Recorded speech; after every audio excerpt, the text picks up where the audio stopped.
Ce matin, Jérôme Rivière, porte-parole d'Éric Zemmour, vice-président de Reconquête et député européen. Bonjour Jérôme Rivière. Bonjour. Comment vous appréciez ce résultat hier soir d'Éric Zemmour, aux environs de 7% donc? Écoutez, d'abord, on va se dire les choses, c'est décevant. C'est décevant. On attendait évidemment un score plus important. Mais au-delà de cette déception, il y a 4 mois, Reconquête n'existait pas. Donc c'est un nouveau parti qui a fait une campagne extraordinaire avec une mobilisation forte. On a aujourd'hui 120 000 adhérents. Et donc on va se projeter maintenant sur l'avenir et sur la suite avec un paysage politique qui est totalement recomposé. Et ce qu'a fait Éric Zemmour pendant cette campagne, c'est la raison pour laquelle je n'ai aucun regret, c'est qu'il a posé des sujets qui n'existaient pas et qui n'étaient pas abordés précédemment. Le grand remplacement, qui parlait du grand remplacement avant qu'Éric Zemmour en fasse un sujet politique. Donc il y a des vrais concepts qui ont été posés et dont on va continuer de parler pendant les années à venir. Mais alors comment vous expliquez quand même qu'il y a eu cette dégringolade, finalement le toboggan à la fin dans les dernières semaines pour Éric Zemmour? Plusieurs raisons. Il n'a pas été très clair sur certaines choses, notamment la Russie. Non, je crois qu'essentiellement, on a depuis 4 semaines des discussions qui ne portent pas sur la campagne, mais qui portent sur le commentaire de sondage. Donc quand vous commentez des sondages dont la dynamique n'est pas positive, en fait vous commentez une chute et c'est tout ce qu'on a pu faire. On n'a pas pu parler de notre programme qui était un programme extrêmement construit. Les sujets qu'il avait imposés en début de campagne ont été occultés. Et je crois que quelque part, il y a eu les médias dans leur ensemble ont finalement fait écho à la demande d'Emmanuel Macron de ne pas faire campagne. Emmanuel Macron a échappé à toute campagne. On n'a pas parlé de son bilan. À aucun moment il a souhaité se confronter. Vous aviez la parole. Comme l'ensemble des partis, vous pouviez. Très difficilement. Vous avez eu la parole quand même. Non, mais on a eu des temps de parole, mais les questions, je parle pas spécifiquement de Sud Radio, mais les grands médias dans leur ensemble, la quantité, la masse des médias dans leur ensemble, ont parlé des sondages en disant oh là là, vous baissez dans les sondages. C'est-à-dire il y avait trop de commentaires de sondages. C'était une campagne de commentaires. Oui. Est-ce que alors il faudrait revoir cette période pour les sondages ou pas? Je pense que on a un certain nombre de problèmes à regarder concernant l'élection présidentielle. L'histoire des signatures, nous l'oublions pas, c'était relativement handicapant et c'est quelque chose, c'est anormal. On voit aujourd'hui que les deux partis éliminés, rasés, qui font moins de 5%, sont le Parti socialiste et les Républicains, avaient des milliers de signatures quand d'autres partis avaient des difficultés, alors que ce sont ceux qui sont dans les 4 premiers. Revoir le système des signatures. Deuxième point alors. Et le deuxième point, c'est que dans cette période d'égalité parfaite qui précédait la campagne, finalement, c'est très compliqué quand vous avez 12 candidats. Du coup, plus personne n'avait la parole. Donc au moment où les Français tout le monde avait le même temps de parole, quoi. Non, mais tout le monde avait le même temps de parole, ce qui fait que quand vous avez 12 candidats, vous n'avez pas le temps de parler parce que c'est très compliqué. Mais il y avait des invitations, chacun son tour, quoi. Par tranche, quand vous avez 8 heures, vous avez autre chose à passer que les candidats. Les radios comme les chaînes de télévision ont d'autres programmes qu'exclusivement l'intérêt d'une campagne électorale. Donc sur 3 heures de campagne, il fallait le diviser en 12 candidats.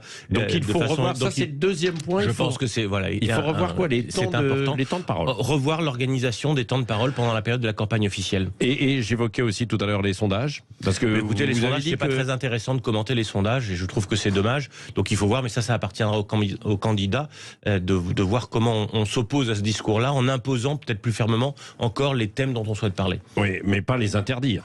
Je pense pas. De toute façon, mais de toute façon, il y a des réalités. Ils seront faits en Belgique, ils seront faits en Suisse, ils seront faits en Italie. Donc la réalité, c'est qu'il y aura des sondages. Donc les interdire ne servira à rien. En revanche, c'est de cesser de les commenter.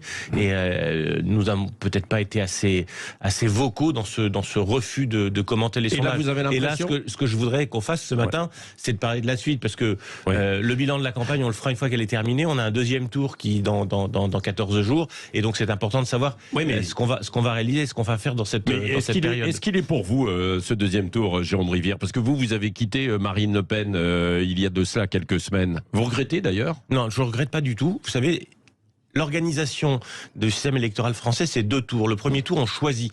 Et donc, j'ai choisi en conviction le candidat qui représentait le plus parfaitement possible la France à laquelle je crois. On a fait une très belle campagne. Et comme je vous le dis, on a un avenir... Vous étiez critique aussi à l'égard de Marine Le Pen, quoi. Non, mais, comme beaucoup qui ont quitté en disant qu'elle ne pouvait pas gouverner. Quand on fait un choix, vous choisissez ce qu'il y a de meilleur. Au deuxième tour, on élimine. C'est le principe de l'organisation électorale française. Au deuxième tour, j'ai le choix entre Marine Le Pen, dont vous le rappeliez, j'étais le président du groupe parlementaire au Parlement européen jusqu'à il y a 4 mois, et Emmanuel Macron, que je combats sans relâche depuis 2017. Donc il est évident, et que j'appelle sans aucune ambiguïté à faire battre Emmanuel Macron, et donc à voter Marine Le Pen. Vous savez, j'étais trop jeune. Mais vous étiez trop jeune, mais en 81. Et je me souviens de 1981, où vous avez Chirac qui, du bout des lèvres, dit « Je voterai à titre personnel pour Giscard d'Estaing ». Il a fait élire François Mitterrand. Ça fait 40 ans qu'on paye cette élection. Donc aucune ambiguïté. Nous, c'est pas du bout des lèvres. Et Éric Zemmour a été très clair.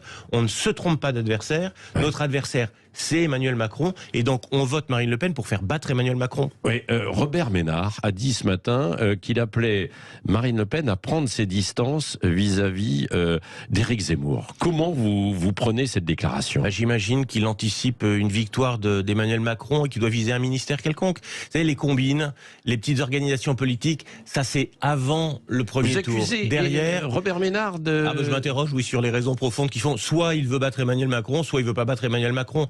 Encore une fois, au deuxième tour, on élimine. Oui. D'accord ? Donc, si Robert Ménard veut éliminer Emmanuel Macron, il dit clairement « je vote Marine Le Pen » et on ne pose pas de conditions et on ne demande rien. C'est ce qu'a fait Éric Zemmour. On n'est pas rentré et c'est ce qui fait sa différence, sa spécificité, son côté intéressant. On n'est pas allé négocier quelque chose. On dit simplement on a un adversaire et cet adversaire, Emmanuel Macron, on veut le faire battre. Toute autre chose, c'est la politique politicienne dont les Français n'aiment pas. Oui, donc c'est ça. Est-ce que donc vous pouvez faire campagne auprès de Robert Ménard qui prend ses distances vis-à-vis de vous et qui lui reste aux côtés de Marine Le Pen. Non mais tout ça c'est quand même un peu étonnant quoi. Non, ce qui est assez simple, c'est que vous avez 2 voies qui sont proposées aux Français. Au premier tour, vous aviez 12 candidats, des sensibilités différentes, et donc vous pouvez exprimer ces sensibilités. Aujourd'hui, vous avez 2 choix, et ça n'est pas projet contre projet. C'est bilan contre projet. Et moi, ce que je regarde, c'est le bilan d'Emmanuel Macron. C'est une France divisée. C'est des Français qui ont été jetés les uns contre les autres. C'est les gilets jaunes. C'est l'absence de liberté avec le pass vaccinal qui a été imposé dans des conditions lamentables. C'est l'absence de liberté publique. C'est cette France-là qui a été maltraitée, bousculée par Emmanuel Macron que je veux protéger. Et c'est ce qu'a dit Éric Zemmour. Son intérêt, c'est la France. Et donc, aujourd'hui, l'intérêt de la France, c'est de ne pas revivre 5 années avec Emmanuel Macron. Et quel regard vous portez sur le score de Valérie Pécresse, des Républicains, puisque vous êtes à droite et on sait que certains voulaient un rapprochement.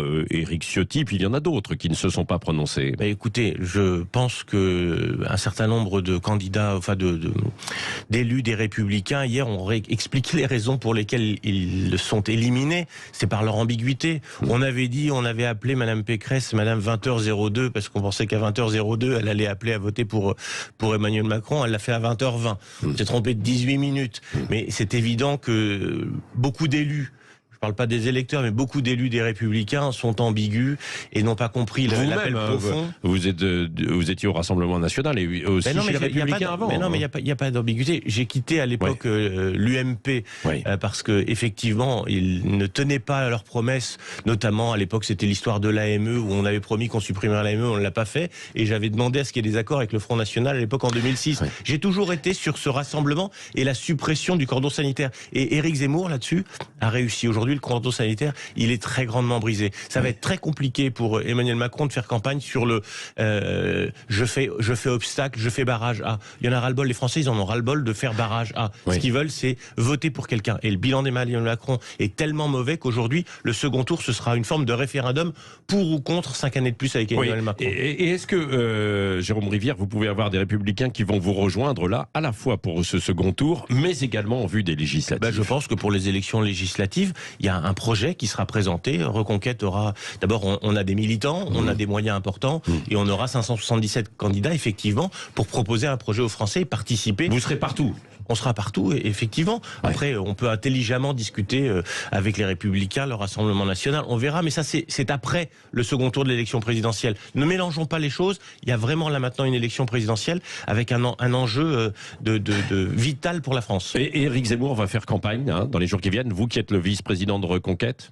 Ah, écoutez, on va clairement s'exprimer. Je vous l'ai dit, je veux pas d'ambiguïté. Non, mais est-ce qu'il va faire un média ou deux? Mais est-ce qu'il va aller faire des meetings, communs, par exemple, avec Marine Le Pen? Celle qui est candidate, c'est Marine Le Pen, c'est pas Éric Zemmour. Donc elle fera la campagne qu'elle veut. Si elle nous demandait de venir, on ferait campagne. Si elle nous demande pas de venir, on continuera d'appeler à voter contre Emmanuel Macron, donc pour elle. Je prends la question dans l'autre sens. Est-ce que vous allez lui proposer vos services? Non, on a clairement dit, sans ambiguïté, sans demande, sans attente particulière, qu'on votait pour elle. On n'est pas dans de la politique politicienne traditionnelle. C'est ce qui m'a fait voter Éric Zemmour, c'est ce qui m'a fait le rejoindre, c'est ce refus justement d'être dans un système où les gens ne comprennent plus. Oui, Jérôme Rivière, vous les connaissez bien tous les deux. Oui. Marine Le Pen, Éric Zemmour. Est-ce qu'ils pourraient être sur une même scène justement avant ce second tour? Est-ce que vous allez le conseiller à Éric Zemmour? Et puis pourquoi pas passer un coup de fil à Marine Le Pen? Mais non, mais mais je vous dis, nous ne sommes pas demandeurs de quelque chose, nous sommes disponibles et nous sommes en capacité et en volonté de faire barrage à Emmanuel Macron. Sans attendre quoi que ce soit, nous appelons à voter pour elle. Si demain, elle souhaite que dans le cadre de sa campagne, elle a envie de faire des choses avec nous, on répondra présent. Vous lui conseillez ça ou pas? Je pense qu'aujourd'hui, elle doit envoyer les bons messages pour qu'effectivement, la totalité, la quasi-totalité de ceux qui ont voté pour Éric Zemmour, c'est près de 3 millions de Français, puissent voter pour elle. Mais elle fera bien ce qu'elle veut. Éric Zemmour je serai à sa place, c'est ce que je ferai. Je serai à la place de Marine Le Pen, c'est ce que je ferai. Maintenant, elle fera bien ce qu'elle veut. Merci Jérôme Rivière, porte-parole d'Éric Zemmour, vice-président de Reconquête et député européen, qui était le 4e invité de Sud Radio. Nouvel invité tout à l'heure dans un quart d'heure, Cécile. Merci.